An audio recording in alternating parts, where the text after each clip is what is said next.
E aí, galera, beleza? Hoje eu tô com uma pessoa muito especial aqui, um cara que é técnico de enfermagem, trabalha no SAMU, tá atuante aí no SAMU, bombeiro civil, tem curso de Libras, PHTLS, o cara fez bastante curso aí para chegar onde ele estava. Conheci ele lá no curso de bombeiro civil.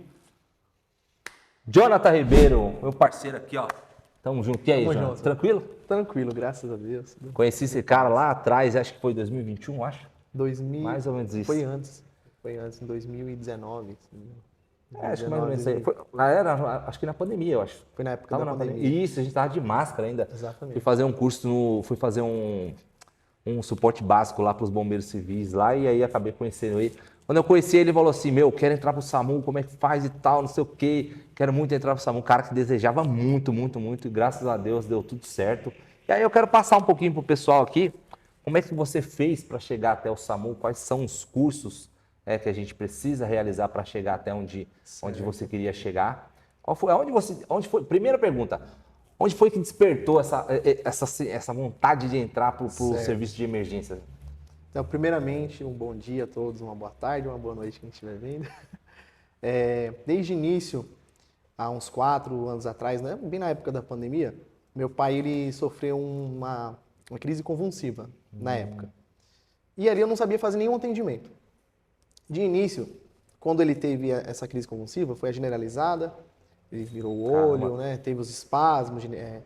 Então, eu não sabia como fazer o procedimento ou o que ele estava tendo. Não sabia reconhecer se era uma crise convulsiva ou se ele estava tendo um infarto.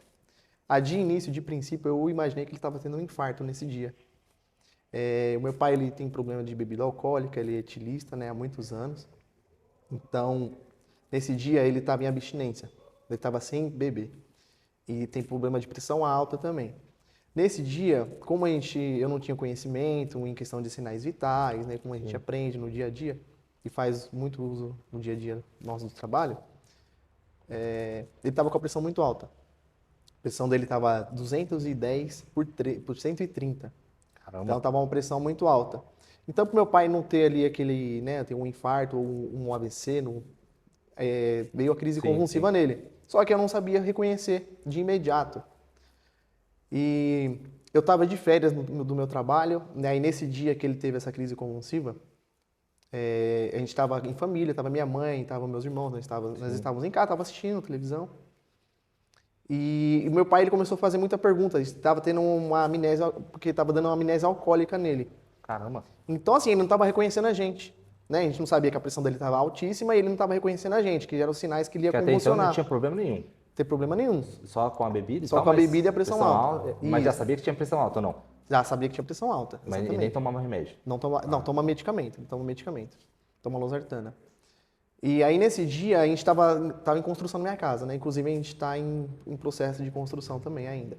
Nesse dia tinha uns materiais de construção em casa, tinha um cimento, né? Tinha areia, tava areia na porta na garagem. E aí, nesse dia, ele ficou perguntando o que era aquilo, sendo que ele que tinha ido comigo comprar. A gente tinha ido junto comprar esses materiais de construções. E a gente foi comprar, tudo certinho. Inclusive, nesse dia, teve um problema lá na parte do banco, né? A gente conseguiu resolver, mas enfim. E aí, nesse dia, a gente estava em casa, minha mãe tinha feito uma janta, né? E aí, era uma feijoada nesse dia que ela tinha feito. E estava um pouco salgado. E ele já estava com pressão alta. E ele não estava conseguindo se alimentar, porque toda vez que meu pai bebe, ele não consegue se alimentar direito. Sim. Por conta da bebida. Então ele se alimentou um pouco e minha mãe tinha feito um copo de suco, estava com o copo de vidro na mão. Nesse dia, ele estava com o copo de suco na mão que minha mãe entregou, né, porque ele tinha comido. Aí ele ficou conversando com a gente, só que ele não estava tentando entender o que estava acontecendo ali naquele cenário. Nisso, com o copo de suco na mão, ele olhou pra gente e falou, nossa. Aí eu achei estranho, né? Aí nisso que ele falou, nossa, aí ele já caiu para trás, começou a ter os espasmos e o olho dele virou para cima. Ficou... Foi a primeira dele? Foi a primeira convulsão dele. E nisso ele começou a ficar roxo, né? Porque ele estava tendo, já no caso, tá saindo a cialorreia nele. E até de momento eu não sabia o que era, né? Porque ele deu um grito horrível, um grito muito alto e começou a ter os espasmos. E o copo que estava na mão dele caiu no chão e quebrou, ficou com a ponta para cima. E eu no meu desespero, sem poder saber o que fazer, chamei minha mãe correndo e a gente desesperado, eu não, liga pro SAMU. Só quero uma ambulância. Pra gente tentar socorrer ele. não ia dar tempo, e aí naquele desespero todo, meu pai ele caiu no chão, ele estava no sofá e acabou indo pro chão. Ele começou a ficar roxo, começou a ter a hipóxia, né, por falta de oxigênio. E nisso eu não sabia os procedimentos. Eu, em cima dele, tentando fazer RCP, sendo que ele estava consciente, tendo os espasmos, não sabia como que era o procedimento. E aí ele começou a se tremer, e isso que eu fui ajoelhar, por isso que a gente sempre fala, cena segura, né? Na hora que eu fui me ajoelhar, o copo não tinha caído no chão, eu ajoelhei em cima do copo, com a ponta para cima. Machucou? Machuquei, eu fiz um corte aqui, tomei uns 3 centímetros de corte, tive que tomar ponto também. Cara, Nesse mesmo dia, já começou a sair muito cena sangue. segura zero, né? Cena segura zero. Então, aí começou a ter os espasmos e só foi ficar uma pós e tal quando chegou no hospital. Até o momento, a gente não esperou o SAMU, chamamos o vizinho, colocamos no carro. Olha só, a falta de entendimento. Poderia ter uma outra convulsão, ter dado uma parada dentro do carro. Colocamos no carro, que a gente achou a melhor forma, que aqui a UPA do Baeta é a mais próxima. E nós já colocamos no carro e viemos aqui até a UPA para fazer os primeiros atendimentos. Isso, ficamos aguardando. E aí, desde então, me despertou. Eu estava de férias nessa época. Aí tem uma amiga minha que ela era já do Bombeiro Civil. Eu sempre via que ela postava, né? E aí acabou despertando para mim essa curiosidade. Caramba. Aí eu chamei minha mãe fez o curso comigo na época. Minha mãe fez, ela teve os preparos também. Né? E ela Sua mãe também é da área, não é? Minha mãe, ela é bombeira civil e é cuidadora. Olha. Cuidadora de idosos. Ah, é por isso que você chamou ela então, né? Foi. Mãe, socorre aqui, pelo amor de Deus. Exatamente, exatamente. Ela tinha conhecimento como cuidadora, então ela sabia tinha um pouco de conhecimento. Tá. Mas até então eu não sabia se era um IAM que ele está tendo, um infarto agudo do miocárdio, ou se era uma convulsão. Não tinha aquele conhecimento técnico. E aí você foi fazer o curso de bombeiro lá? Fiz o curso de bombeiro, fui lá com o Gerson Moraes, acabei Sim. te conheci lá, né? Foi muito bom. Nessa época aí eu aprendi bastante. A gente teve a parte de primeiros socorros, muita aula de APH. Então acabou me despertando aí a vontade de querer mais, aprender mais. Então eu fui me preparando, fiz cursos, fui procurando, comecei o curso técnico em enfermagem, fiz o curso técnico em enfermagem, mesmo estando dentro do curso técnico em enfermagem, fui fazendo outros cursos para aprimoramento, extracurriculares, para ter conhecimento, para aprender cada dia mais. E foi quando na época que abriu as portas, né, que acabei te conhecendo. Então, e o pessoal, ele, quando quer entrar para a área, eles ficam muito perdidos assim. Meu, eu quero muito entrar para o SAMU e não sabe para onde seguir. Às vezes eles nem sabem que tem que ser técnico de enfermagem, apesar que tem alguns lugares com auxiliar. Eu já ouvi também boatos que tem lugares aí que nem tem nem técnico nem auxiliar, tá? O cara é um socorrista que está lá prestando os primeiros atendimentos lá pelo SAMU. É coisa que a gente escuta, né? Mas o pessoal não sabe como é que faz para chegar até o SAMU. E foi isso que você fez. Você entrou como bombeiro, sentiu esse prazer, foi lá, achou a escola técnica lá para fazer o técnico de enfermagem. E dentro do técnico de enfermagem, as pessoas demoram muito tempo para aprender a fazer os extracurriculares, que é o que você fez. Faz um BLS aqui, faz o curso de primeiros socorros e um monte de coisa. A gente tem um primeiro socorros aqui na escola e eu sempre falo, gente, vai lá fazer o primeiro socorros, é gratuito, vai lá. Tem pessoas que falam, mas primeiro socorros eu já fiz. Hoje você entende que você está trabalhando no serviço de emergência, a gente tem que continuar estudando, todo santo dia. E aí a pessoa olha para você e fala, eu curso de primeiro socorros eu já fiz. Cara, é complicado, não é doído assim, você fala, bem doído. Eu estou estudando até hoje, faz 7 anos que eu estou aí estudando. Exatamente. E a pessoa já fez o primeiro socorro, já tá tranquilo. E o PHTLS você fez também, né? Fiz com a doutora Júnia. Isso, na doutora Júnia, na catequese. E é difícil curso? Foram 2 dias, é um curso assim, puxado mais para avançado mesmo, para médicos, enfermeiros. O técnico e o bombeiro também pode estar fazendo, né? Mas é um curso mais para avançado. Bem pesado. É um curso bem difícil, tem que estudar muito, é um curso que reprova, um curso caro e tem que se dedicar, tem que estudar. Ô, Jonathan, qual a sensação hoje que você está no SAMU? Assim, consegui chegar no meu objetivo?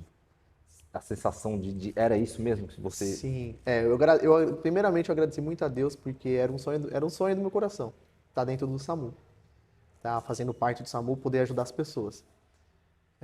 Eu fiquei muito feliz porque tive oportunidade de pessoas que me ajudaram, como você, a Priscila, a Cristina, os coordenadores que são lá do SAMU. Então, Foram pessoas que me ajudaram muito a estar lá hoje. Assim, claro que dependeu muito de mim, Lógico. porque eu tive que passar por um processo. Tudo é um processo. Então, assim, a pessoa tem que se preparar. A pessoa fala, eu tenho um sonho, mas assim, se não correr atrás e não estudar, não vai conseguir. Muitos querem aquilo que Exatamente. vão desistir ao ver o preço que você pagou, né? Exatamente. Mais ou menos isso. E assim, às vezes as pessoas não se preparam, vai fazer, e tem um processo também, porque se você reprova na prova teórica, tem um tempo determinado para você fazer novamente o processo seletivo. Então não consegue fazer na hora. São 6 meses. São 6 meses. Então você precisa se preparar. Então ali eu vi que eu estava preparado para poder fazer essa prova e com a ajuda com a ajuda de vocês também. E eu falo, toda vez eu falo para a gente dar de bandeja.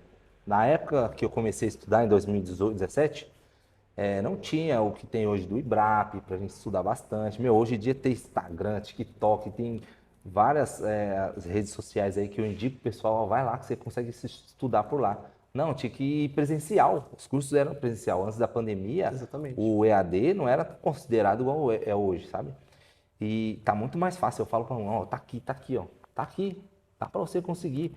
Não é sonho quando o pessoal fala assim, eu quero entrar pro SAMU, mas é um sonho. Sonho eu vejo assim que era no passado. Que tinha concurso, você tinha que prestar o concurso.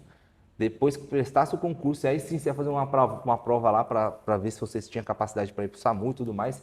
Então, até prestar o concurso, e às vezes demorar 5 anos para chamar, era mais difícil. Mas hoje é o quê? Currículo. Monta o seu currículo.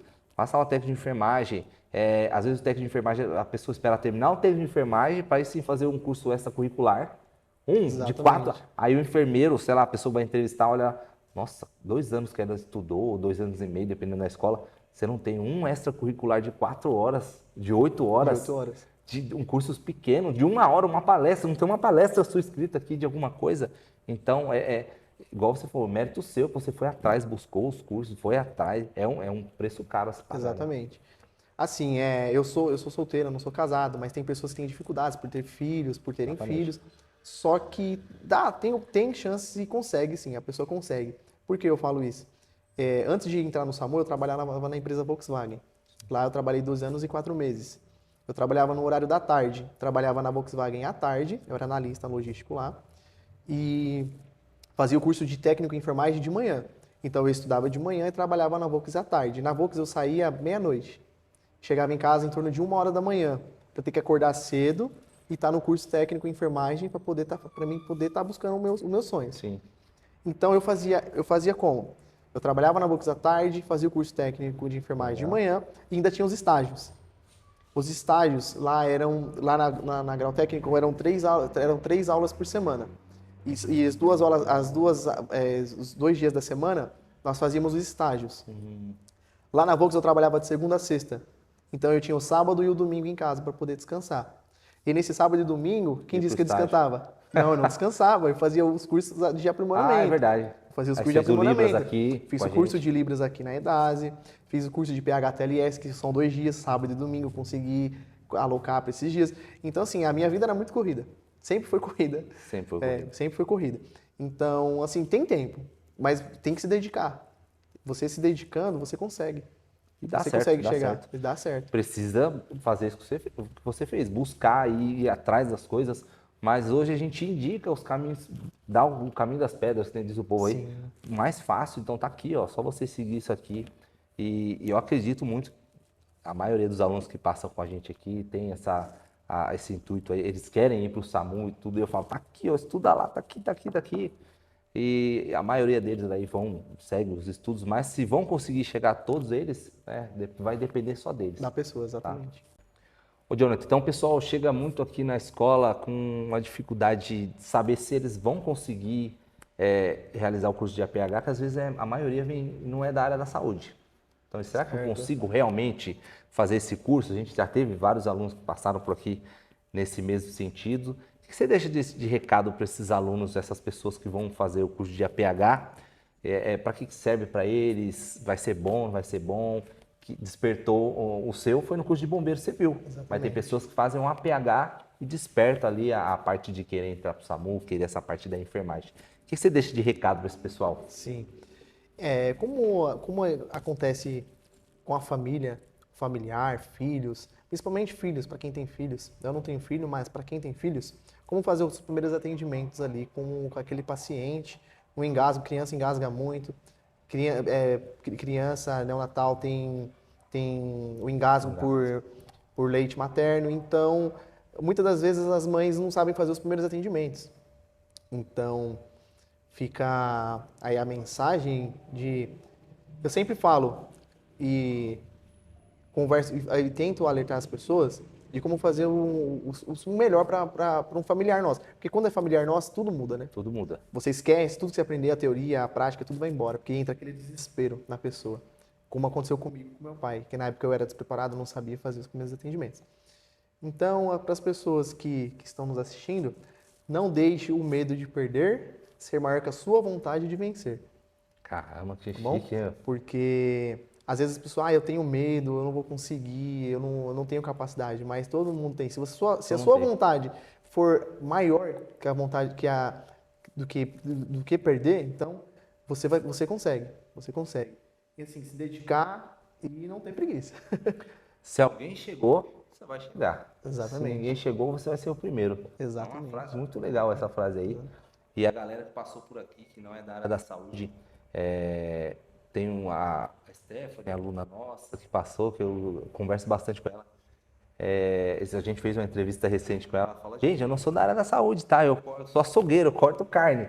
E ela amou tanto o curso que ela entrou para a área da enfermagem. Ela começou, fez inscrição na escola, vai começar aí o curso de enfermagem, você acredita? Acredito. Muito legal. Muito legal. Outras pessoas também assim. É bacana. E a gente tem o maior problema aí nosso que entra depois para trabalhar no SAMU, a gente vê uma dificuldade muito grande que é com a população, que uma boa porcentagem da população é leiga, fazer o suporte básico de vida, não consegue fazer esses primeiros socorros, e aí onde a gente tem uma perda muito grande de pacientes aí, dentro do IAM, que é o infarto agudo do miocárdio, entra numa parada cardiorrespiratória. Se não for feito ali o suporte básico de vida, aqueles primeiros minutos ali, que é essencial para a chegada do SAMU, a gente não consegue reverter aquela situação. O que você deixa de recado para a população, para a galera que não se atenta aos primeiros socorros, ao suporte básico de vida? Certo. Qual que é o recado que você deixa para essa galera aí? Isso aí, assim, minha forma de pensar, já teria que ser feito em escolas. Nas próprias escolas, né, desde do pré até creches, escolas, ensino fundamental, ensino médio, ensino superiores, ter um treinamento, numa empresa, fazer um treinamento nessas escolas, que ali vai ter o conhecimento, pelo menos os conhecimentos básicos de fazer os primeiros atendimentos, no paciente, a pessoa reconhecer se é um desmaio, né, se é uma parada cardiorrespiratória, se é um engasgo.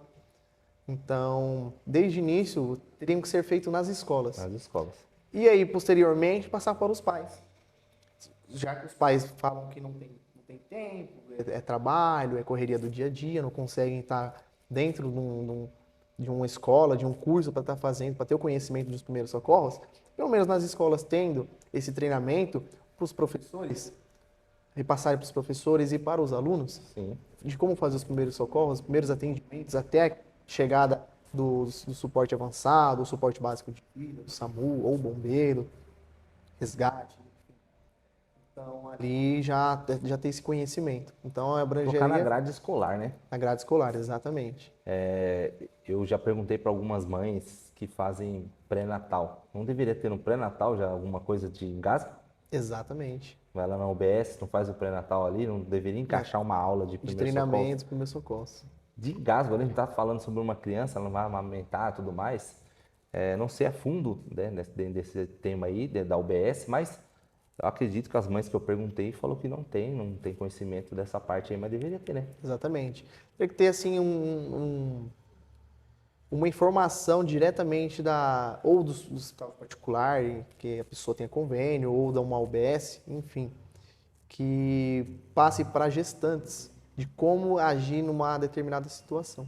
Então eu reforço a todos vocês que façam o curso de primeiros socorros, que eu tenho certeza que isso vai ser uma alavanca para todo mundo em ter conhecimento, em poder salvar um ente querido, um familiar ou um terceiro que você encontrar na rua. Quais são os planos futuros aí? Então, os estudos não parou, né? Os estudos não parou. É um leque bem Pararam grande, ainda. porque eu tô com o objetivo de buscar mais, né? Então, eu tô querendo fazer futuramente um curso de medicina. Então, tô procurando estudar, Caraca. futuramente fazer um Ó, curso de medicina, que é uma área que eu gosto muito.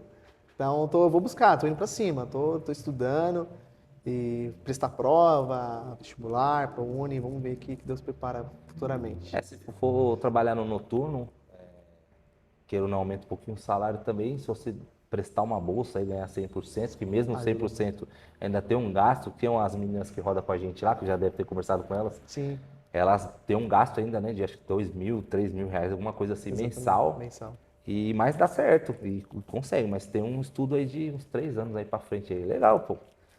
Meu parceiro, muito TKS pela presença de QRV, hoje. é isso. Precisar de mim, É sempre estamos à aí, disposição. ó. TKS e QRV. QRV.